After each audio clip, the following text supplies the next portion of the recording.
Good morning! 2 days off na naman kaya sobra-sobra na naman yung pahinga ko. Mag-i-e-bike ako ngayon kasi bala kong mamalengke mamaya bago umuwi. Tuto yung schedule ko, 2 days off, 2 days pasok.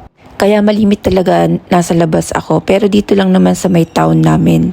Malapit ako sa park, malapit ako sa may tabing dagat. Parang sobra-sobra na rin kasing pahinga yung 2 days na day off. Dahil wala rin naman ako malapit na mahanap na mapapag-part-time man, nililibang ko na lang yung sarili ko sa ganitong paraan. Marami na rin naman ako napuntahang pasyalan dito sa Taiwan. Dahil wala rin namang OT at walang extra income, kailangan mo na magtipid at umiwas sa mga gastos na hindi naman kailangan. Nag-withdraw nga pala ako kasi loloadan ko yung easy card ko, naubos na kasi yung laman. Yan yung ginagamit ko sa mga public transportation dito tsaka sa pagre-rent ng U-bike. Mas gusto ko kasi na nagbabike doon sa loob ng park kaysa mag-jogging, maglakad. Tsaka feeling ko lumalaki na yung hita at tsaka yung balakang ko sa pagbabike. Kaya nag-i-enjoy talaga ako sa pagbabike tuwing day off ko. Bukod sa magandang resulta sa katawan ko, nai-enjoy ko din yung mga view na nadadaanan ko tuwing nagbabike ako. May pang-update na ako sa Instagram. Nakakagaan pa ng pakiramdam yung mga view tsaka yung pagtambay mo sa labas. Kesa naman magmukmuk ka dun sa loob ng kwarto, mag-isip ka ng mga problema mo na hindi mo naman masolusyonan. Pasok ko ng park, dumaan muna ako sa CR. Ganito ka-organize at kalinis yung public CR sa Taiwan. Hindi ka mandidiri na gumamit ng mga public facilities dito.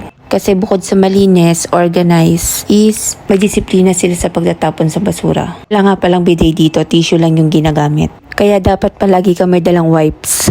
Mas marami talaga ang mga senior dito sa Taiwan pero mga malalakas pa sila. Madalang lang talaga ako makakita ng mga matatandang mga mahihina dito sa Taiwan. Hindi mo aakalain na 65, 70, 75 na yung mga ganyang edad.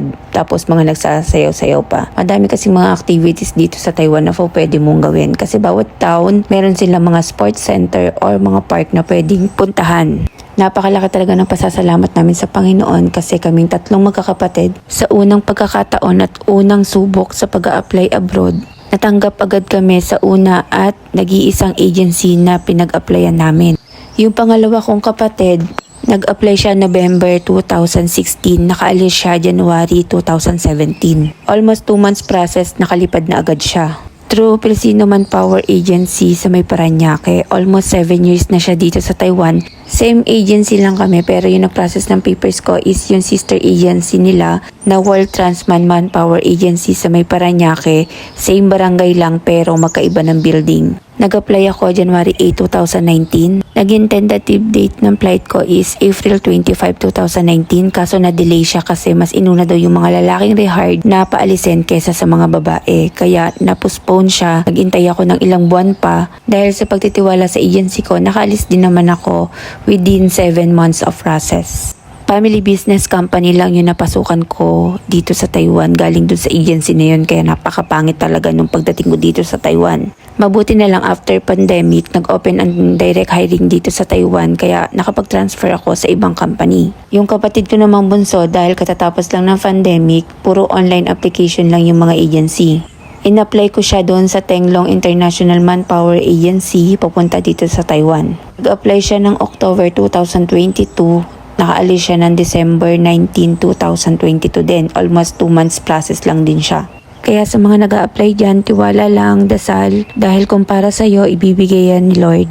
Pero kung may maganda ka naman trabaho sa Pilipinas at sapat naman yung kinikita mo, huwag ka na magaganda sobra, huwag ka na umalis kasi hindi biro ang pagiging OFW. Lalo na kung may sarili ka ng pamilya. Wala naman talagang trabaho na hindi mahirap. Pero yung lungkot, pangungulila at homesick mo sa pamilya mo, pag sinabay mo yun sa sobrang pagod at stress sa trabaho, iba talaga yung magiging impact sa katawan at isip mo. Masayang kumita ng malaki dahil nasusuportahan mo lahat ng pangangailangan at naibibigay mo lahat ng gusto ng mga anak mo. Pero bilang isang ilaw ng tahanan at bilang ina ng mga anak mo, mas masarap pa rin talaga na oras yung naibibigay mo sa kanila. Hindi lahat ng OFW na nakikita niyo sa social media na nagpo-post ng masasayang bagay ay totoong masaya talaga. Gumagawa lang talaga kami ng paraan para makalimot at tumakas panandalian sa mga problemang meron kami. Mas gusto ko talaga na nag-e-explore ng mag-isa kaysa may mga kasama. Oo, masaya na may isa kang grupo na sinasamahan pero iba pa rin talaga pag may moment ka na yung sarili mo lang talaga yung kasama mo, yung iniintindi mo at yung nakakausap mo. Pag nasa abroad ka kasi, oo, may mga nakakasama, nakakausap ka, pero wala kang pwedeng pagkatiwalaan ng sarili mo.